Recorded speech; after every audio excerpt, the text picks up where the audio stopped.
Oke, karena siaran langsungnya udah mulai, jadi saya nggak nunggu siapa aja yang nonton, tapi saya karena ini mau diupload di feed, jadi saya mulai ya. Assalamualaikum, nama saya Ratu Kori. Di sini saya mau meluruskan apa yang sudah saya upload sebelumnya. Jadi biar gak ada kesalahpahaman atau bagaimana. Pertama-tama saya benar-benar meminta maaf kepada keluarga besar suami saya, terutama suami saya. Dan saya juga meminta maaf kepada keluarga besar saya pribadi serta teman-teman yang sudah melihat video ini, siaran langsung ini, atau terlibat dalam kasus ini. Jadi yang seperti kalian tahu, saya adalah penderita gangguan mental sejak tahun 2023. Pada saat itu saya berdomisili di Sumatera Utara. Nah, ketika itu saya memang sudah berhijrah, namun memang ada permasalahan keluarga dengan suami saya. Jadi yang namanya perempuan dan memiliki gangguan mental, saya di situ melihat-lihat ceramah di sosial media. Kemudian saya melihat ceramah yang bersangkutan, yaitu HRA. Kalian bisa tahu siapa beliau gitu. HRA ya. Kalau HRA yang dimaksud ini adalah Habib Rifki Alaidrus. Kalau urusan begitu, Habib juaranya. Ya, semoga nanti para muhibbin bisa memberikan istri-istrinya untuk si Habib model begini. Ayo semangat para muhibbin. Jadi beberapa ceramah itu sudah saya lihat, kemudian saya tertarik terhadap ceramahnya, yang namanya saya sebagai jemaah.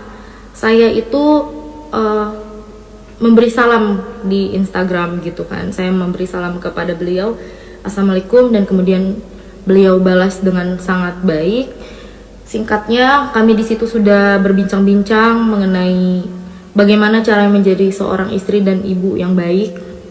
Karena saya pada saat itu benar-benar ingin mendapatkan siraman rohani, karena kondisinya benar-benar saya drop mental, saya kurang kasih sayang suami gitu. Jadi saya benar-benar membutuhkan siraman rohani gitu, benar-benar dari agama gitu. Pada kesempatan itu kami berbincang, HRA pun, beliau pun tahu saya sudah memiliki seorang suami, dan beliau bilang kapan-kapan boleh bertemu sama suaminya juga, tapi itu hanya rencana saja. Kemudian di bulan akhir Mei itu saya itu pulang ke Serang Banten. Kemudian saya bilang ke beliau, kapan ada kajian di Jakarta, saya mau ikut kajian di Jakarta karena agar membuka pikiran saya juga dan menenangkan hati saya. Beliau bilang nanti di tanggal sekian ada, namun itu bukan jadwal kajian. Dia bilang saya pulang dari kajian di Banjarmasin, kita bisa ketemu, dia bilang seperti itu. Yang namanya jemaah yang benar-benar mengagumi, ya saya karena ada waktu, ya saya menyempatkan diri untuk bersilaturahmi gitu kan.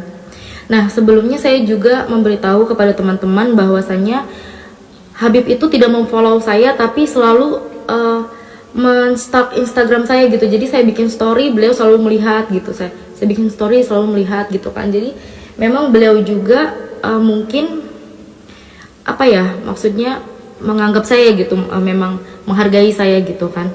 Nah, pada tanggal 9 Juni itu saya bertemu di satu daerah Jakarta. Saya pergi dari Serang sekitar sore dan saya nyampe itu maghrib. Dan saya bilang bahwa saya sudah sampai di restonya. Beliau bilang, ini saya tegaskan, saya luruskan bahwa saya itu pertama kali ketemu beliau itu bukan di kamar hotel. Jadi saya itu ketemunya di restoran. Jadi restorannya itu berada di satu hotel gitu loh. Terus saya berbincang-bincang, saya pikir itu saya bertemunya itu dengan banyak kawan-kawan beliau gitu. Ternyata beliau sendiri, saya pun sendiri gitu kan. Di situ pun kami berbincang-bincang. Di situ banyak orang yang melihat juga bahwa kami ngobrol tidak ada penyimpangan sama sekali. Beliau duduknya benar-benar jaraknya jauh dengan saya, dan situ ada saksinya pelayan restorannya gitu kan. Sebentar ya teman-teman, saya nggak bacain komentarnya dulu. Nah, kemudian Kami berbincang-bincang selama 2 jam.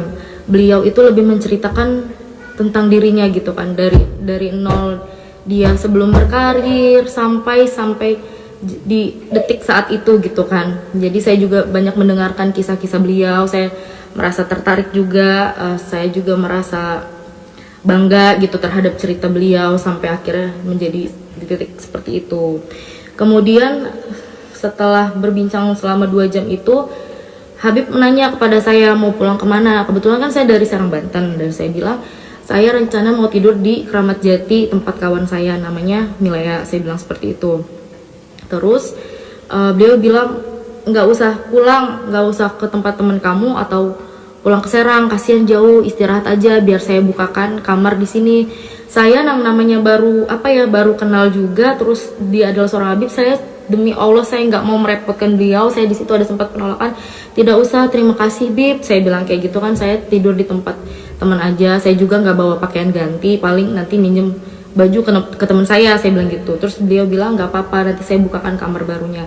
Ya beliau ngomong gitu, saya juga nggak menolak gitu kan, karena memang perjalanan apa sih ini Kak, bukan apa-apa, keluar aja. Abis itu saya ya yang namanya ditawarin kamar, terus ya udah saya gitu kan. Nah akhirnya beliau kasih akses kamarnya itu kepada saya pikir saya terima. Saya pikir kamar itu adalah hak untuk saya pribadi karena beliau sudah ngasih ke saya. Kemudian beliau masuk ke kamarnya, saya juga masuk ke kamar saya. Beberapa menit kemudian itu saya sedang berbincang-bincang di handphone sama keluarga saya, tiba-tiba saya nyeletuk gini, kok bisa masuk? Saya bilang kayak gitu. Ternyata kalian mau tahu, nah Habib itu masuk tanpa ketok terlebih dahulu. Saya di situ shock. Berarti dia memegang satu aksesnya. Berarti ada kan di hotel itu ada yang dapat 2 akses, ada yang cuma 1 akses. Nah di situ ternyata dapat 2. Saya nggak tahu bahwa beliau memegang 1 aksesnya. Saya juga berpikir seperti ini, walaupun saya shock gitu kan, saya ini nggak tahu nih maksud beliau tanpa ngetok itu apa gitu. Kalau saya di situ posisinya saya lagi ganti baju, tiba-tiba beliau masuk, gimana perasaan kalian? Pasti shock juga dong. Jadi di situ, tapi di situ untungnya saya nggak lagi ganti baju atau bagaimana ya. Dan saya juga tahu diri itu kamarnya beliau gitu kan, beliau yang bayar gitu. Ketika itu pas beliau masuk ya saya persilahkan bahwa ini bukan sepenuhnya kamar saya persilahkan beliau untuk duduk di kursi yang berbentuk sofa gitu. Nanti ada fotonya kursi gitu. Beliau duduk di situ, saya duduk di kasur. Saya juga benar-benar menjaga jarak. Saya itu gini ya, walaupun saya senang gitu, walaupun saya sadar diri, saya juga tahu bahwa beliau ini seorang Habib gitu kan. Saya ini benar-benar berkata-kata aja tuh benar-benar di sharing, benar-benar takut gitu, nggak mau yang salah-salah ngomong atau bagaimana. Walaupun beliau bilang santai aja gitu kan, santai aja. Beliau pun ngajak saya ngerokok bareng gitu, santai aja, dia bilang kayak gitu. Ya Bib, saya bilang kayak gitu kan. Nah setelah itu dia bilang lanjutkan obrolannya. Nah waktu di bawah itu kan obrolannya itu lebih ke tentang beliau dari masa zaman dahulunya gitu kan. Nah di sini itu dia bertanya kepada saya, kenapa Kori bisa depresi? Akhirnya saya jelaskan depresi seperti ini.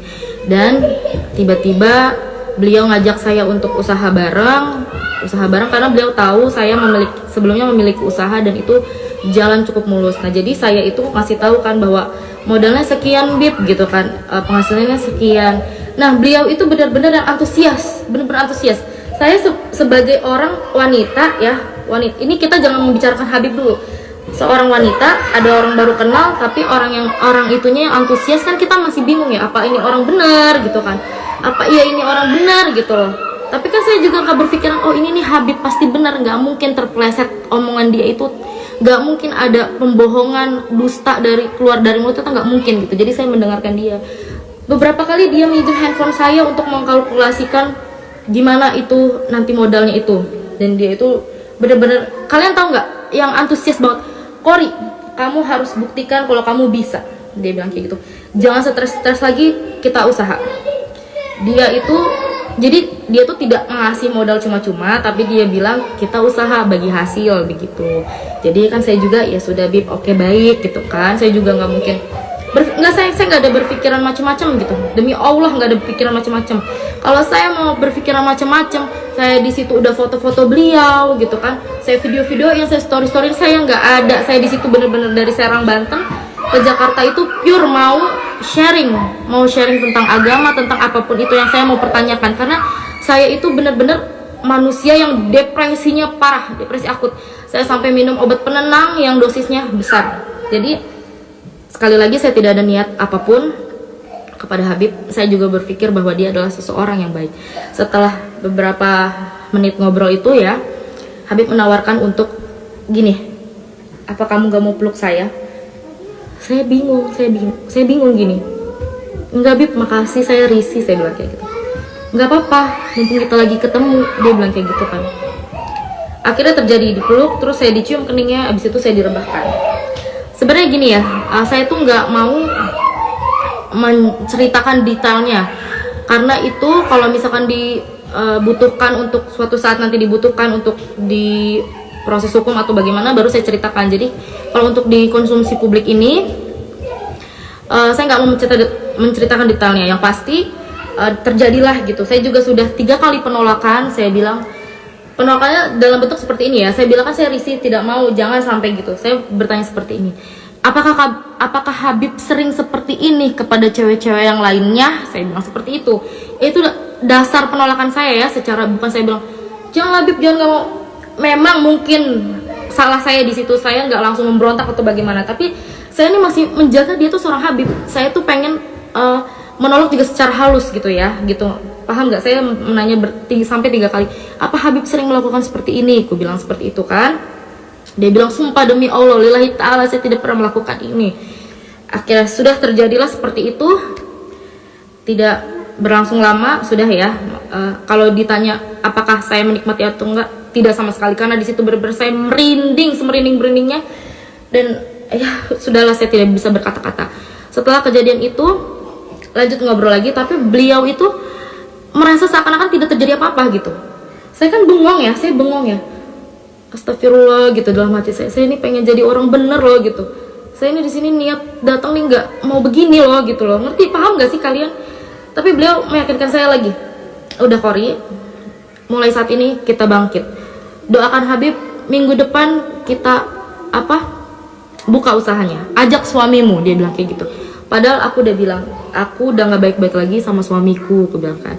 Tapi Habib bilang ajak suamimu. Setelah apa yang dia lakukan kepada saya, dia bilang ajak suamimu. Saya sebagai orang yang sudah maaf-maafnya sudah dipakai, wajar dong saya bertanya, kenapa harus sama suami saya?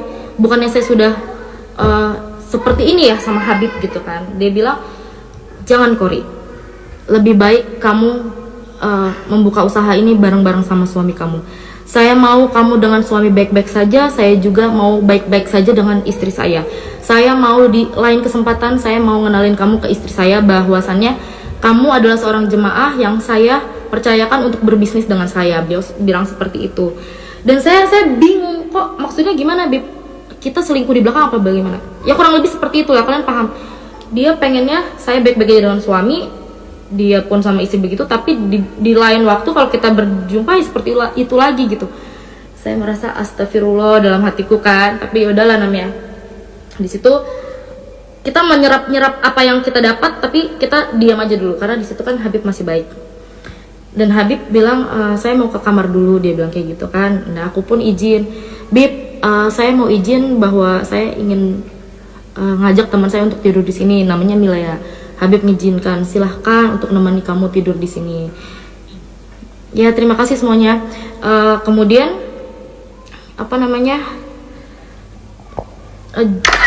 sekitar setengah jam kemudian datanglah Milea dan saya ajak ke kamarnya.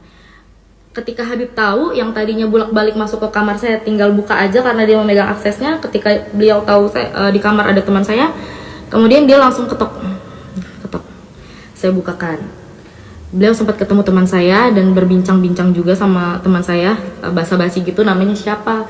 Milea gitu kata temanku kan. Kerjanya gimana, di mana gitu-gitu. Ya, Milea nanti ikut aja sama Kori. Nanti Habib mau modalin Kori, Milea bisa ikut sama Kori, bisa usaha, karena di situ maafnya Milea ya. Milea juga posisinya memang janda gitu kan. Jadi Habib pun kayaknya mensupport untuk itu gitu kan. Nah, setelah itu beliau berpamitan untuk pulang balik lagi ke kamarnya. Malam itu beliau pulang ke Kuningan dan saya juga mempersilahkan. Jadi malam itu sudah selesai gitu, malam itu sudah selesai. Nah setelah itu besoknya, demi Allah Rasulullah, saya merasa bersalah. Saya langsung chat suami saya bilang, ya kita berpisah aja. Kenapa saya bilang berpisah aja? Karena saya udah dilecehkan. Saya tuh udah, walaupun saya nauzubillah midaliknya ya, walaupun saya mau, berarti saya sudah melukai hati suami saya dong gitu ya, menduakan dia. Jadi saya di situ demi Allah masih ada buktinya. Di esokan harinya saya minta talak, ditalak di hari itu juga, ditalak oleh suami saya. Tapi suami saya belum tahu bahwasannya saya diperlakukan seperti itu gitu kan. Esokan harinya Habib masih ngechat saya gitu. Dia pun selalu ngomongnya gini loh, saya kan selalu pengen tahu kabar beliau gitu, tapi beliau responnya, Kori doakan saja minggu depan semoga cair gitu-gitu. Jadi beliau itu lebih ke menenangkan saya untuk kita usahanya jadi nih, doakan Habib gitu. Padahal saya itu nggak ke situ arahnya gitu loh, saya nggak ke situ. Saya tuh minta pertanggungjawaban, saya hancur loh sama suami saya gitu, saya sekarang jadi janda loh gitu. Terus ya dia sama istrinya baik-baik aja gitu kan. Terus akhirnya udah nih ceritanya beliau juga di sini ada nanya kayak, Kori where are you gitu kan, mungkin dia mau ketemu lagi dengan saya gitu kan. Ada yang ngechat aku tuh di tanggal 22 Juni, Assalamualaikum Kori where are you, di sini kan. Aku bilang aku baru pulang sampai Serang. Aku bilang Habib di Jakarta, dia bilang Habib di Bekasi, ini sore juga balik ke Kuningan. Dan dia ada nelpon 11.04 berakhir 11.06, 2 menit itu dia bilang lagi, Kori doakan Habib usahanya semoga bisa langsung dibuka, dia bilang kayak gitu kan. Dia selalu bilang usaha. Yang mana saya itu benar-benar enggak mengharapkan itu gitu. Saya enggak mengharapkan itu. Saya cuman, ya Allah, ini kehidupan gue selanjutnya bagaimana ini, ya Allah gitu loh. Paham gak sih guys? Di tanggal 25 Juni dia bilang, Assalamualaikum Kori, Habib boleh minta nomor rekeningnya. Insya Allah pulang dari Banjarmasin udah boleh mulai, insya Allah doain aja ya. Tuh lagi-lagi untuk usaha, ya udah gitu kan. Bahwa kalau dia memang ada niat untuk bertanggung jawab, ibaratnya gini, saya sudah menjandakan seorang perempuan, saya akan bertanggung jawab untuk kasih modal. Mungkin itu tanggung jawab dia, sebisa dia seperti itu gitu kan ya. Terus akhirnya di tanggal 30 Juni dia minta saya untuk, Kori minta nomor HP-nya boleh. Yang sebelumnya itu memang kita tidak pernah chattingan di, maafnya WA, di Line, di yang lain sebagainya, hanya di Instagram gitu kan. Tapi beliau tidak ngechat saya sama sekali. Singkat cerita, suami saya tahu kejadian kebenarannya seperti apa. Suami saya langsung terbang ke Jakarta dari Medan, ninggalin usahanya, tuh usaha dia ditinggalin. Gak ada ya, demi Allah gak ada suami yang rela istrinya digituin. Coba kalau misalkan ada kalian di sini, para laki-laki yang rela istrinya digituin, hebat kalian. Ini suami saya juga menahan-nahan. Suami saya sudah melayangkan somasi kepada pihak yang terkait. Lalu balasannya yaitu adalah fitnah, katanya fitnah gitu kan, bahwa dalil-dalil tersebut fitnah. Sekarang saya bilang ke kalian lagi, demi Allah Rasulullah, mau kita sumpah apapun, dimanapun, dengan siapapun, saya berani bersumpah, asalkan sama beliau. Untuk apa saya menjelek-jelekan diri saya membuka aib saya sendiri, keluarga besar saya malu, keluarga besar suami saya malu. Saya di sini cuma pengen keadilan dan pengen gini loh, gak mau ada korban selanjutnya gitu. Karena sebelumnya Habib juga bilang bahwa dia pernah check in sama janda, dia kasih uang susu untuk anaknya gitu, tapi janda itu malah ngerekam video dan nge-share ke teman-temannya, gua nih diajak check in sama Habib. Nah gitu, saya berpikir berarti bukan cuman saya doang ya setelah kejadian itu, berarti bukan cuman gua doang ya yang diajak check in. Terus itu baru satu yang dia bilang, dia speak up, yang lain-lainnya kita nggak tahu. Dan dia pun bilang, Dulu itu saya itu terkenalnya sebagai Rifki Bule di Jakarta ini. Siapa yang nggak kenal? Setiap tempat clubbing saya masukin itu. Jadi sekarang kita bukan cerita lagi masa lalu ya. Saya juga pendosa masa lalu saya. Kalian juga kurang lebihnya tahu saya itu masa lalunya seperti apa, kalian tahu. Tapi di sini masa depan, kejadian hari itu, saya orang yang pengen bener-bener hijrah. Beliau adalah seorang alim ulama tapi melakukan seperti itu. Kalau misalkan ada nih di komen tadi, terus elonya kenapa mau diiniin apa namanya, kan punya suami, kenapa?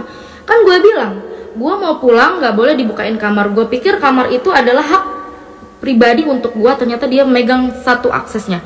Di situ kalian udah mikir ada kejahatan apa, ada niat apa yang dia mau lakukan untuk dia megang satu aksesnya itu. Harusnya kalau dia sopan dia ketuk dulu ya. Dari situ aja gue nggak tahu niat dia itu apa.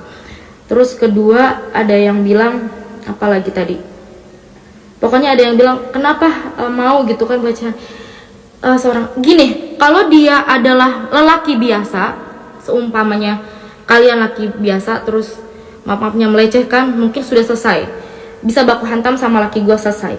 Ini adalah seorang alim ulama yang benar-benar tahu agama, yang dia bilang bahwa perzinahan itu adalah dosa besar gitu kan. Apalagi masing-masing punya pasangan gitu ya, beliau lah yang lebih tahu itu hukumnya seperti apa. Mau ada 1000 perempuan yang gak berbusana di depan dia, kalau memang dia itu adalah benar-benar seorang habib atau alim ulama, dia kasih pakaian pulang, saya kasih uang pulang, gak mungkin dipakai. Dan ini di situ ya posisinya gua demi Allah gak memulai duluan, dia yang memulai duluan. Nanti kalian bisa cek ulang lagi siaran ulang ini gimana ceritanya. Nah setelah itu kita diemin gitu kan, kita diemin, laki gue diemin, tanya jawabnya nanti dulu ya sayang ya. Akhirnya pada tanggal 8 September kemarin, saya mau semuanya itu pakai secara tenang, damai gitu. Saya ngechat, sorry waktu pas itu, pas kejadian itu, pas laki saya kesel itu, memang laki saya itu katanya sempat ngechat istrinya gitu kan. Akhirnya Habib itu ngechat saya panjang lebar, yang tadinya beliau pernah minta nomor WA saya tapi sekata pun dia tidak mengirimkan pesan kepada WA saya. Ketika laki saya udah ngasih tahu ke bininya itu, ke istrinya, dia nelponin saya panjang lebar, dia berkata-kata suami kamu DM istri Habib begini. Maksud saya, jadi WA saya itu cuman diperlukan saat itu aja. Yang sebelumnya dia sudah save, sudah lama gitu kan. Jadi sudah ya, masalah WA itu, masalah yang lainnya sudah selesai. Tanggal 8 September, saya ngechat adminnya. Saya bilang, saya mau menyelesaikan permasalahan ini. Karena bagaimanapun juga saya itu yang benar-benar dirugikan. Sampai detik ini saya nggak dapat nafkah dari suami saya. Anak-anak saya itu saya yang nafkahin, saya yang cari uang sendiri. Tapi Habib sampai detik ini dia masih ceramah di mana-mana gitu, orang percaya sama dia gitu. Dia masih baik-baik aja sama istrinya. Nggak bisa di tag Rizka Sahab itu udah ngeblok aku, jadi dia nggak bisa ngelihat postingan aku ataupun siaran langsung aku ya beb. Jadi di tanggal 8 September itu adminnya bilang apapun yang berhubungan dengan Habib Rifki tolong disampaikan di kuasa hukumnya gitu. Saya chat, ini namanya Bang Imam ya, sebagai lawyer Habib. Terus di sini saya biasa, saya beri salam, saya perkenalkan diri saya, dan beliau bilang, baik mbak, pokoknya apapun yang berkaitan dengan Habib silakan disampaikan ke kami terlebih dahulu. Itu tanggal 8 ya. Dan tanggal 8 kita sempat teleponan ya. Keesokan harinya ini Bang Imam itu ngechat saya, katanya kalau siang ini kita bertemu di daerah Taman Mini gimana? Ntar tempatnya saya kasih tahu. Ada itikat baik untuk bertemu dengan saya ya kan. Jadi tanggal 9 itu kami bertemu di Taman Mini. Mereka berempat, salah satunya adalah Bapak Raden Reja kalau tidak salah, dia yang meluruskan kasusnya Vina Cirebon kalau tidak salah ya. Jadi saya pikir Habib ini ada niat baik karena sudah ibaratnya maksudnya kuasa hukumnya berempat, saya sendiri. Saya di situ menjelaskan segala macam. Saya bilang mereka bertanya apa sebenarnya tujuannya untuk ini. Saya bilang saya butuh keadilan aja sih gitu kan. Tapi kan Habibnya nggak mengaku bahwasannya katanya fitnah. Berarti saya bilang untuk apa sih saya memfitnah dan bikin-bikin seperti ini gitu? Apa untungnya buat saya gitu? Untungnya tuh nggak ada buat saya. Nama saya jelek ya kan? Bener nggak? Saya pasti dihujat. Terus saya kayak gini pasti kena UU ITE, bener nggak? Saya juga nggak tahu nih ya. Terus saya bilang saya cuma pengen semuanya damai. Saya juga nggak mau nama Habib jelek. Saya bilang kan saya mau rumah tangga saya baik-baik aja lagi dengan suami saya gitu. Tapi di permintaan ini tuh saya cuma pengen dipertemukan oleh Habibnya aja. Pertemukan Habib dengan suami saya, udah itu aja. Poin-poin selanjutnya entah bagaimana nanti setelah poin 1 itu terlaksanakan dulu. Pihak mereka mengiyakan ya. Pihak mereka mengiyakan, lalu kemudian sudah ceritanya berbincang-bincang lama sekali ya. Sekitar beberapa jam akhirnya sudah mereka pulang segala macam. Akhirnya kan saya juga butuh kepastian nih, saya nggak mau ketemu pengacaranya cuma gitu aja, buat apa, sia-sia dong, mulut gue sia-sia dong ngomong kayak gini, ngapain gitu kan. Akhirnya aku nanya lagi nih gimana kejelasannya segala macam, ternyata tetap digantung. Dia bilang nanti saya sampaikan kepada Habib gimana gini. Buat apa sih kalau gitu datengin 4 pengacara itu buat apa kalau ujung-ujungnya sama aja. Terus di sini juga saya udah bilang kok, saya ini sebelum speak up ini saya udah bilang ya, saya udah bilang saya tegaskan lagi, ini bukan ancaman tapi ini penawaran. Kalian memilih untuk menyepelekan saya dan memilih untuk poin terakhir, terima kasih. Jadi saya ini di sini kalau misalkan nanti dibilang saya pencemaran nama baik atau segala macam, saya nggak terima karena ini saya sudah banyak buktinya. Saya udah bilang saya penawaran secara baik-baik aja, ayo ditemuin gimana. Sekarang jangan ngebahas sebagai Habib deh, sebagai laki sama laki, ketemu aja dulu gitu. Lu ibaratnya di situ, lu minta maaf, lu ngakuin lu minta maaf nih, ya. Abis itu lu mau berantem kayak di situ terserah gitu. Yang penting lu udah mengakui bahwa lu tuh salah. Tapi di situ dia malah bilang bahwa itu adalah fitnah. Weh, ngapain gue fitnah-fitnah? Oke. Jadi terakhir ini itu makanya gue speak up itu karena dari pihak merekanya benar-benar udah nggak mau lagi gitu ya. Jadi gue itu nggak mau ngomong kayak gini, nggak mau ada korban selanjutnya lagi. Gue bukan cuman HRA aja ya, mungkin ada banyak oknum-oknum berkedok agama yang melakukan ini, karena gue juga udah tahu dulu tuh ya, mungkin Habib yang besar itu ya, entah gue nggak mau nyebut nama, pernah bermasalah seperti ini lagi. Ternyata ini adalah ini menimpa ke gue pribadi gitu. Jadi gue ngerasa jangan sampai ada yang kayak gue, apalagi yang sebelumnya itu mungkin mereka nggak berani speak up karena mereka lemah segala macam. Kalau gue tidak, gue mau menegakkan kebenaran. Terus ada juga yang ngomong, emang nggak takut ya UU ITE? Enggak takut, gue lebih takut sama siksa api neraka di sana ya, di akhirat nanti, karena gue tahu kebusukan seorang alim ulama bagaimana. Tapi gue gue malah diem aja gitu, gak speak up apa-apa. Udah sih, intinya gitu aja. Jadi kejadiannya itu memang begitu cepat. Pertama, beliau itu tidak mau mengakui bahwasannya beliau sudah begitu kepada saya gitu kan. Terus janji-janji beliau juga sirna.